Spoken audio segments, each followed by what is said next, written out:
കുപ്രസിദ്ധ ഗുണ്ടാ നേതാവ് ഓം പ്രകാശിനെതിരായ ലഹരി കേസിന്റെ റിമാൻഡ് റിപ്പോർട്ടിൽ ഞെട്ടിക്കുന്ന വിവരങ്ങളാണ് വന്നത്.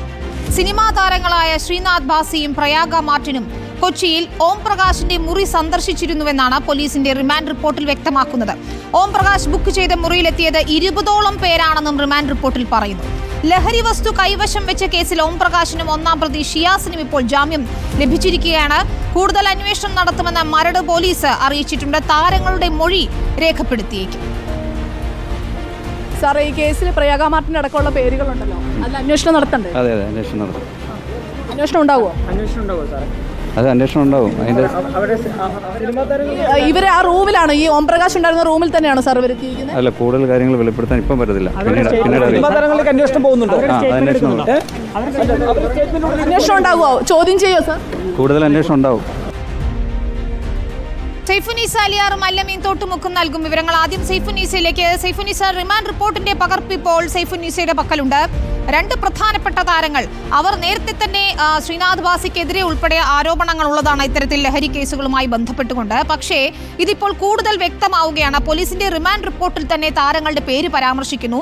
മാത്രമല്ല, ഓം പ്രകാശിന്റെ മുറിയിൽ ഇവരുൾപ്പെടെ 20ഓളം പേർ എന്തിനെത്തി എന്നൊരു ചോദ്യവുമുണ്ട്.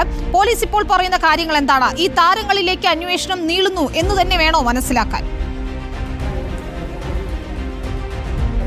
തീർച്ചയായും വിനീത, അങ്ങനെ വേണം മനസ്സിലാക്കുവാനായി. ഇപ്പോൾ കൊച്ചി DCP ഇങ്ങോട്ട് വരുന്നുണ്ട്. കൊച്ചി കമ്മീഷണർ ഓഫീസിലാണ് നമ്മളുള്ളത്. ഈ വിഷയത്തിൽ കൊച്ചി DCPയുടെ പ്രതികരണം അറിയേണ്ടതുണ്ട്. കൊച്ചി DCPയുടെ പ്രതികരണം ആദ്യം കേൾക്കാം. സർ, ഈ മരട് പോലീസ് രജിസ്റ്റർ ചെയ്തൊരു കേസിൽ ഈ ഓം പ്രകാശ് പ്രതിയായ കേസിൽ ഓം പ്രകാശിൻ്റെ പേരൊപ്പം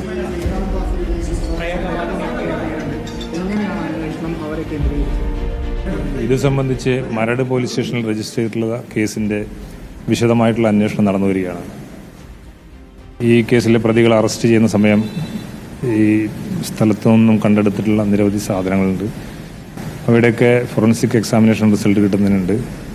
അതുപോലെ തന്നെ പ്രതികളിൽ നിന്നും കണ്ടെടുത്തിട്ടുള്ള മൊബൈൽ ഫോണുകളടക്കമുള്ള വസ്തുക്കളുടെ വിശദമായിട്ടുള്ള പരിശോധന നടത്തിയതിന് ശേഷം ഇവരെ ആരൊക്കെ കോൺടാക്ട് ചെയ്തിട്ടുണ്ട്, എന്തിനു വേണ്ടി ഇവിടെ വന്നു, എന്തൊക്കെ കാര്യങ്ങൾ നടന്നിട്ടുണ്ട് എന്നുള്ളതിനെ സംബന്ധിച്ച് വിശദമായിട്ടുള്ള അന്വേഷണം നടക്കുന്നതായിരിക്കും.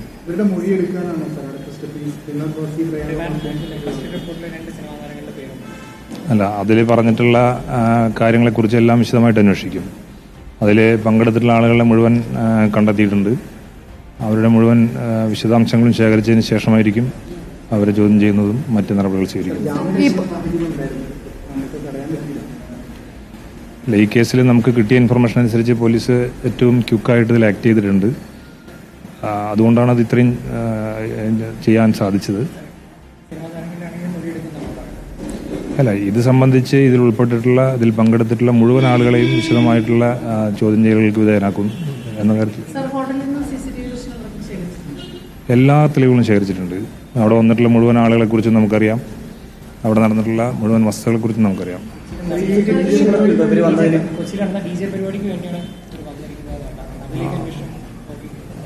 ഇവര് അവിടെ വന്നിട്ടുള്ളത് എന്തിനാണെന്നും ആ കാര്യങ്ങളൊക്കെ കൂടുതൽ അന്വേഷണം കൊണ്ടേ നമുക്ക് മനസ്സിലാക്കാൻ സാധിക്കും.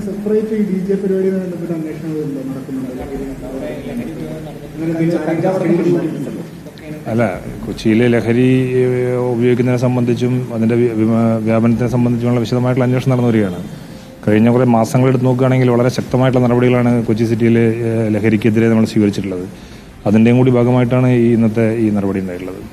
ജാമ്യം കിട്ടാവുന്ന വകുപ്പുകളാണ് ഇവർക്കെതിരെ ചുമത്തിയതെന്ന ഒരു കാര്യം അവരുടെ അഭിഭാഷകൻ പറയുന്നുണ്ടല്ലോ, അല്ലെങ്കിൽ അവർക്ക് ജാമ്യം നിഷേധിക്കുന്ന ഒരു വകുപ്പുകളൊന്നും ഉണ്ടായിരുന്നില്ല എന്നുള്ളത്.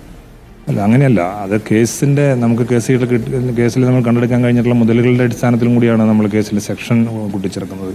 അപ്പോൾ ആ കേസിൻ്റെ നമുക്ക് കിട്ടിയിട്ടുള്ള തെളിവുകളുടെ അടിസ്ഥാനത്തിൽ അത്രേ നമുക്ക് ഈ സമയത്ത് സാധിക്കുന്നുള്ളൂ. അതുകൊണ്ടാണ് അങ്ങനെ ചെയ്തിട്ടുള്ളത്. സാർ, ഈ പ്രയാഗ മാർട്ടിനും ശ്രീനാഥ് ഭാസിയുടെ സന്ദർശനം നടത്തിയെന്നുള്ളത് CCTVയിൽ നിന്ന് വ്യക്തമായിട്ടുണ്ടോ? അത് രജിസ്റ്റർ ആണോ? അല്ല, അത് വിശദമായിട്ട് പരിശോധനയ്ക്ക് ശേഷം മാത്രമേ പറയാൻ സാധിക്കുള്ളൂ. അല്ല, അതിപ്പോൾ ഇയാളുടെ മൊഴികളോ സാക്ഷികളുടെ മൊഴികളൊന്നും ഇപ്പോൾ ഇതുപോലുള്ള ഒരു സാഹചര്യത്തിൽ നമുക്ക് പറയാൻ നിവൃത്തിയില്ലാത്തതാണ്.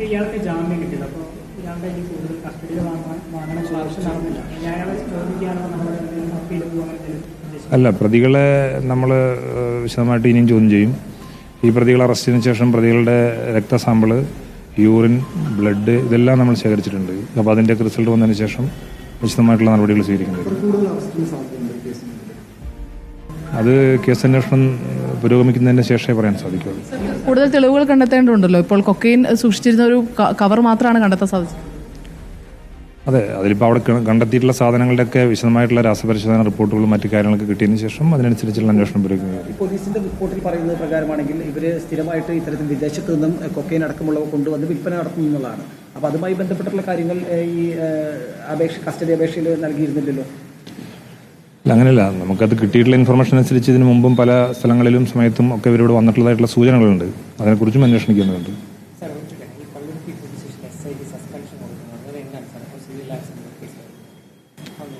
അല്ല, അതിപ്പോൾ ഈ ഒരു സാഹചര്യത്തിൽ അതൊരു അന്വേഷണം നടന്നുകൊണ്ടിരിക്കുകയാണ്. അപ്പോൾ ഈ സാഹചര്യത്തിൽ അതിൻ്റെ വിശദാംശങ്ങൾ വെളിപ്പെടുത്തേണ്ടത്. ശരി. വിഷയത്തിൽ കൃത്യമായ അന്വേഷണം നടക്കുന്നുവെന്നാണ് ഇപ്പോൾ കൊച്ചി DCP തന്നെ വ്യക്തമാക്കുന്നത്. ഈ പ്രയാഗ മാർട്ടിനും ശ്രീനാഥ് വാസിയും അവിടെ എത്തിയെന്നതിന് തെളിവുകൾ ലഭിച്ചിട്ടുണ്ട് എന്ന് തന്നെയാണ് DCP പറയുന്നത്. ഇക്കാര്യത്തിൽ കൂടുതൽ തെളിവുകൾ ശേഖരിക്കേണ്ടതുണ്ട്. CCTV അടക്കം ദൃശ്യങ്ങളടക്കം ശേഖരിച്ചിട്ടുണ്ട് എന്നാണ് DCP വ്യക്തമാക്കുന്നത്. വിഷയത്തിൽ അന്വേഷണം നടക്കും, ചോദ്യം ചെയ്യലുണ്ടാകും. അന്വേഷണത്തിന് അടുത്ത ഘട്ടത്തിൽ ഈ കേസിൽ അന്വേഷണവുമായി മുന്നോട്ട് പോകുമെന്ന് തന്നെയാണ് ഇപ്പോൾ പോലീസ് വ്യക്തമാക്കുന്നത്. അല്പസമയം മുൻപാണ് ഈ കേസുമായി ബന്ധപ്പെട്ട ഓംപ്രകാശിനൊപ്പം തന്നെ ഒന്നാം പ്രതിയായ ഷിഹാസിനും CJM കോടതി 8 ജാമ്യം അനുവദിച്ചത്. കേസിൽ ജാമ്യം അനുവദിക്കുന്നതിന് മുമ്പ് തന്നെ പോലീസ് 2 ദിവസത്തെ കസ്റ്റഡി അപേക്ഷ ആവശ്യപ്പെട്ടിരുന്നു. പക്ഷേ ഈ കസ്റ്റഡി ആവശ്യം തള്ളിക്കൊണ്ട് പ്രതിഭാഗം ഉന്നയിച്ചിരിക്കുന്ന വാദം എന്ന് പറയുന്നത് കൊക്കൈൻ ഉപയോഗിച്ചു എന്നതിന് തെളിവ് കണ്ടെത്താൻ പ്രോസിക്യൂഷൻ സാധിച്ചില്ല, പോലീസിന് സാധിച്ചില്ല എന്ന വാദമാണ് പ്രതിഭാഗം ഉയർത്തിയത്. ഇത് അംഗീകരിച്ചുകൊണ്ടാണ് കോടതി 2 പേർക്കും ജാമ്യം അനുവദിച്ചത്. ഈ ജാമ്യം ഉത്തരവിൽ എന്തൊക്കെയാണ് കാര്യങ്ങൾ വിശദീകരിക്കുന്നത് നമുക്ക് വ്യക്തമല്ല. കാരണം അടുത്ത മണിക്കൂറുകളിൽ അത് ലഭ്യമാകും. സാധാരണഗതിയിൽ ഇത്തരം കേസുകളിൽ ഈ കേസിൽ പ്രതി ചേർക്കപ്പെട്ടവർ അടുത്ത ദിവസം അന്വേഷണ ഉദ്യോഗസ്ഥർക്ക് മുമ്പിൽ ഹാജരാകണം എന്നുള്ള ഉത്തരവിൽ പറയാറാണ് പതിവുള്ളത്. പക്ഷേ ഈ കേസിൽ അങ്ങനെ ഒരു ഉത്തരവ് ഉണ്ടാകുമോ എന്നാണ് നമ്മൾ പ്രതീക്ഷിക്കുന്നത്. എന്തായാലും ഉത്തരവിൻ്റെ വിശദാംശങ്ങൾ ലഭ്യമായിട്ടില്ല. അടുത്ത മണിക്കൂറുകളിൽ അത് ലഭ്യമാവുകയും ചെയ്യും. നിലവിൽ ഈ കേസ് അന്വേഷണവുമായി ബന്ധപ്പെട്ട് സിനിമാ മേഖലയിലേക്കും അന്വേഷണം പോവുകയാണ്. പ്രത്യേകിച്ച് ശ്രീനാഥ് വാസിയുടെയും ഒപ്പം തന്നെ പ്രയാഗ മാർട്ടിൻ്റെയും പേര് റിമാൻഡ് റിപ്പോർട്ടിലടക്കം പരാമർശിച്ചിരിക്കുന്ന സാഹചര്യത്തിൽ കൃത്യമായി അന്വേഷണം ഈ വിഷയത്തിൽ ഉണ്ടാകും എന്നുള്ളത് ഉറപ്പാണ്. എന്തിനാണ് ഈ നടീനടന്മാർ ഈ ഹോട്ടൽ മുറിയിൽ എത്തിയത്? ഈ ഓംപ്രകാശ് എന്ന കുപ്രസിദ്ധ ഗുണ്ട 30ഓളം കേസുകളിൽ പ്രതി ചേർക്കപ്പെട്ടിട്ടുള്ള ഗുണ്ടയായ ഓംപ്രകാശിനെ ഹോട്ടൽ മുറിയിലെത്തി ഇവർ സന്ദർശിച്ചത് എന്തിനായി? എന്തെല്ലാം വിഷയങ്ങളാണ് ഇവർക്കിടയിലുള്ളത്, അല്ലെങ്കിൽ എന്ത് ബന്ധമാണ് ഇവർക്കിടയിലുള്ളത് എന്നുള്ള കാര്യങ്ങളെല്ലാം തന്നെ അന്വേഷണം മുന്നോട്ട് കൊണ്ടുപോകും. ഇപ്പോൾ DCP പറഞ്ഞതനുസരിച്ച് ഈ കേസുമായി ഈ ബന്ധപ്പെട്ട് ഈ ഇവരുടെ മുറിയിൽ സന്ദർശനം നടത്തിയ 20ഓളം പേരെ കണ്ടെത്താൻ സാധിച്ചിട്ടുണ്ട് എന്നുള്ളതാണ്. ഇവരിൽ നിന്നെല്ലാം തന്നെ വിവരങ്ങൾ ആരായും എന്നുള്ളതാണ്.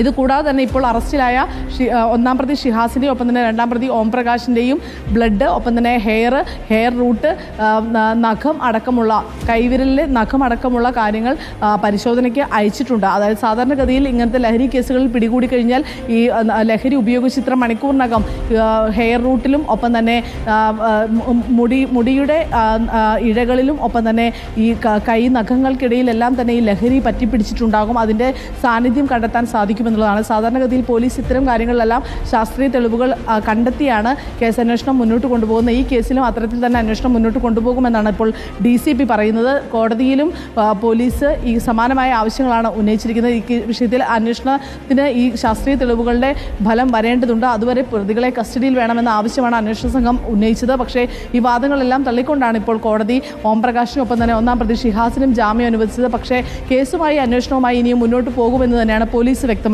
വിനീത, ശരി, അത് തന്നെയാണ് ഏറ്റവും പ്രധാനപ്പെട്ട കാര്യവും. ഇപ്പോൾ അലമീൻ തോട്ടുമുക്ക് കൂടി ചേരുന്നു. അലമീൻ, നേരത്തെ തന്നെ സിനിമാ മേഖലയിലെ ലഹരി ഉപയോഗത്തെക്കുറിച്ച് നിരവധി പരാതികൾ ഉയർന്നതാണ്. പലപ്പോഴും സിനിമാ ഷൂട്ടിംഗ് നിർത്തിവെക്കേണ്ടി വരുന്ന അവസ്ഥയിലേക്ക് ചില താരങ്ങളുടെ ലഹരി ഉപയോഗം മാറി എന്ന രീതിയിൽ സംഘടനകൾക്ക് ഉൾപ്പെടെ പരാതി വന്നിട്ടുണ്ട്. പ്രൊഡ്യൂസേഴ്സ് അസോസിയേഷൻ ഉൾപ്പെടെ ഇക്കാര്യങ്ങളിൽ പലതവണയായി ഇടപെടുകയും ചെയ്തിട്ടുള്ളതാണ്. ശ്രീനാഥ് ഭാസിക്കെതിരെ തന്നെ നേരത്തെയും പരാതികൾ ഉള്ളതാണ്. അപ്പോൾ ഈ സിനിമാ മേഖലയിലെ ലഹരി ഉപയോഗത്തെക്കുറിച്ചുള്ള വ്യാപകമായ ഒരു അന്വേഷണത്തിലേക്ക് പോലീസ് നീങ്ങുന്നു എന്ന് വേണമോ മനസ്സിലാക്കാൻ? ഈ കേസുമായി ബന്ധപ്പെട്ട് പ്രയാഗ മാർട്ടിൻ്റെയും ശ്രീനാഥ് ഭാസിയുടെയും മൊഴിയെടുക്കും എന്നതുൾപ്പെടെയുള്ള വിവരങ്ങളാണ് പുറത്തുവരുന്നത്. ഏതായാലും സമഗ്രമായ അന്വേഷണം ഉണ്ടാകുമെന്ന് കൊച്ചി DCPയും പറയുന്നു. സിനിമാ മേഖലയിലെ ലഹരി ഉപയോഗത്തെക്കുറിച്ച് നേരത്തെ ഭാഗ്യലക്ഷ്മി ഉൾപ്പെടെയുള്ള ആളുകൾ പറഞ്ഞ കാര്യമുണ്ട്. പലപ്പോഴായി ഉയർന്ന ആരോപണങ്ങളുണ്ട്. ഇതിലൊക്കെ തന്നെയും അന്വേഷണം നടക്കാൻ പോകുന്നു എന്ന് വേണ്ടേ മനസ്സിലാക്കാൻ? അങ്ങനെ വിശാലാർത്ഥത്തിൽ എത്രത്തോളം ഒരു അന്വേഷണം സാധ്യമാകുമെന്നുള്ളത് ഒരു ചോദ്യചിഹ്നമാണ് വിനിത. പക്ഷേ എന്നാൽ പോലും സിനിമാ മേഖലയിൽ നിന്നുൾപ്പെടെ കാലങ്ങളായി ഉയർന്നു വരുന്ന ഒരു ആവശ്യമാണ് യുവതാരങ്ങൾക്കിടയിലെ അമിതമായിട്ടുള്ള ലഹരി ഉപയോഗവും അതുമൂലം സിനിമാ മേഖലയിൽ ഉണ്ടാകുന്ന പ്രശ്നങ്ങളും അത് പരിഹരിക്കുന്നതിന് നടപടികൾ വേണമെന്നുള്ളത് കാലങ്ങളായുള്ള ആവശ്യമാണ്. അത് ആവശ്യങ്ങളായി തുടരുന്നു എന്നതിനപ്പുറത്തേക്ക് കൃത്യമായിട്ടുള്ള ഫലപ്രദമായിട്ടുള്ള നടപടികൾ പലപ്പോഴും ഉണ്ടായിട്ടില്ല എന്നുള്ളതാണ് വസ്തുത. അതിനിടയിലാണ് ഇപ്പോൾ ഈ ലഹരി കുപ്രസിദ്ധ ഗുണ്ടയുടെ മുറിയിലേക്ക് ലഹരി ഉപയോഗത്തിൻ്റെ തെളിവുകൾ ലഭിച്ച ഒരു പശ്ചാത്തലത്തിൽ അല്ലെങ്കിൽ ആ ഒരു സാഹചര്യത്തിൽ രണ്ട് പ്രമുഖ താരങ്ങൾ, രണ്ട് യുവതാരങ്ങൾ അവിടെ എത്തി എന്നുള്ള അവരുടെ സാന്നിധ്യം പോലീസ് സ്ഥിരീകരിക്കുന്നത്. സ്വാഭാവികമായും അവരെ ഉൾപ്പെടെ വിളിച്ച് മൊഴി രേഖപ്പെടുത്തുമെന്ന് പോലീസ് പറയുന്നുണ്ട്. ഇത് മാത്രമല്ല, ഇപ്പോൾ ഈ കേസിൽ കസ്റ്റഡിയിലായ അല്ലെങ്കിൽ പോലീസ് അറസ്റ്റ് ചെയ്തപ്പോൾ ജാമ്യം ലഭിച്ച പ്രതികളുടെ മൊബൈൽ ഫോൺ ഉൾപ്പെടെ പരിശോധിക്കുമെന്ന് പറയുമ്പോൾ അവർ ആരൊക്കെ ബന്ധപ്പെട്ടിരുന്നു എന്നുള്ളത് കൃത്യമായി അറിയാനാകും. എത്ര തവണ ഈ കൂടിക്കാഴ്ചയ്ക്ക് മുമ്പ് അല്ലെങ്കിൽ നിശ്ചിത സമയപരിധിക്ക് മുമ്പ് ഈ പറയുന്ന രണ്ട് താരങ്ങളുമായും അതിനപ്പുറത്തേക്ക് സിനിമാ മേഖലയിൽ ആരെങ്കിലുമായിട്ടൊക്കെ ബന്ധപ്പെട്ടിട്ടുണ്ടോ, ഉണ്ടെങ്കിൽ അവരുടെയൊക്കെ പങ്ക്, അങ്ങനെ വിശാലമായ ഒരു അന്വേഷണത്തിലേക്ക് പോകാൻ തക്ക സാഹചര്യം ഇപ്പോൾ ഉണ്ട്. പക്ഷേ അത് എത്രത്തോളം സാധ്യമാകുമെന്നുള്ളത് ഒരു പ്രധാനപ്പെട്ട ചോദ്യമാണ്. ഇത് മാത്രമല്ല, ഹോട്ടലിലെ ഒരു ബുക്ക് ചെയ്യപ്പെട്ട 3 മുറികൾ കേന്ദ്രീകരിച്ചാണ് ഇപ്പോഴത്തെ കാര്യങ്ങളെല്ലാം നടന്നിരിക്കുന്നത്. അതിനപ്പുറത്തേക്ക് നഗരത്തിൽ നടന്ന ഒരു പാർട്ടിയുമായി ബന്ധപ്പെട്ടാണ് താൻ എത്തിയത് എന്ന് ഓംപ്രകാശ് ഉൾപ്പെടെ മൊഴി നൽകിയിരിക്കുകയാണ്. ആ പാർട്ടിയിൽ ഏതെങ്കിലും തരത്തിൽ ലഹരി വിതരണം ചെയ്യുന്നതിനാണോ, ലഹരി വസ്തുക്കൾ വിതരണം ചെയ്യുന്നതിനാണോ ഇവരുടെ എത്തിയതെന്ന് അടക്കമുള്ള കാര്യങ്ങളിലും ഒരു അന്വേഷണം വേണം. അങ്ങനെയാണ് എത്തിയതെങ്കിൽ അങ്ങനെ വലിയ രീതിയിൽ ഒരു ലഹരി വസ്തുക്കൾ വിതരണം ചെയ്യാനായി എത്തിയ ആളുകളുമായിട്ട് എന്തിന് ചലച്ചിത്ര മേഖലയിലെ പ്രമുഖരായ 2 താരങ്ങൾ കൂടിക്കാഴ്ച നടത്തി എന്നുള്ളതും പ്രധാനപ്പെട്ട ചോദ്യമാണ്. ഈ ലഹരിക്കടത്തിൽ ഉൾപ്പെടെ ലഹരി വിതരണത്തിൽ ഉൾപ്പെടെ ഇവർക്ക് പങ്കുണ്ടോ എന്നതടക്കമുള്ള സംശയങ്ങൾ ഉയർന്നു വരികയാണ്. എന്ന് മാത്രമല്ല, ഈ ഓംപ്രകാശുമായി കൂടിക്കാഴ്ച നടത്തിയിട്ടുണ്ടോ, മറ്റുള്ളവരുമായിട്ടാണോ കൂടിക്കാഴ്ച, എന്ന് മാത്രമല്ല ഈ ലഹരി ഉപയോഗിച്ച സമയത്ത് ഇവരുടെ സാന്നിധ്യം ഉണ്ടായിരുന്നോ എന്നതടക്കമുള്ള കാര്യങ്ങളിൽ കൂടുതൽ വിവരങ്ങൾ പുറത്തു വരേണ്ടതുണ്ട്. പോലീസിന് കാര്യങ്ങളിലൊക്കെ ഏതാണ്ട് വിവരങ്ങൾ ലഭ്യമായിട്ടുണ്ട്. പക്ഷേ അത് പുറത്തു പറയാനുള്ള സമയമായിട്ടില്ല എന്നുള്ളതാണ് അവർ പറയുന്നത്. പക്ഷേ ഏതായിരുന്നാലും ഒരു വിശാലമായി സിനിമാ മേഖലയിലെ ലഹരി ഉപയോഗം സംബന്ധിച്ചുള്ള ഒരു അന്വേഷണത്തിലേക്കുള്ള തുടക്കം കുറിക്കുന്നതിന് ഈ സാഹചര്യം സഹായകമാകും. പക്ഷേ അത് എത്രത്തോളം പൂർണ്ണാർത്ഥത്തിൽ സാധ്യമാകുമെന്നുള്ളത് ഒരു ചോദ്യചിഹ്നമായി അവശേഷിക്കുകയും ചെയ്യുന്നുണ്ട്.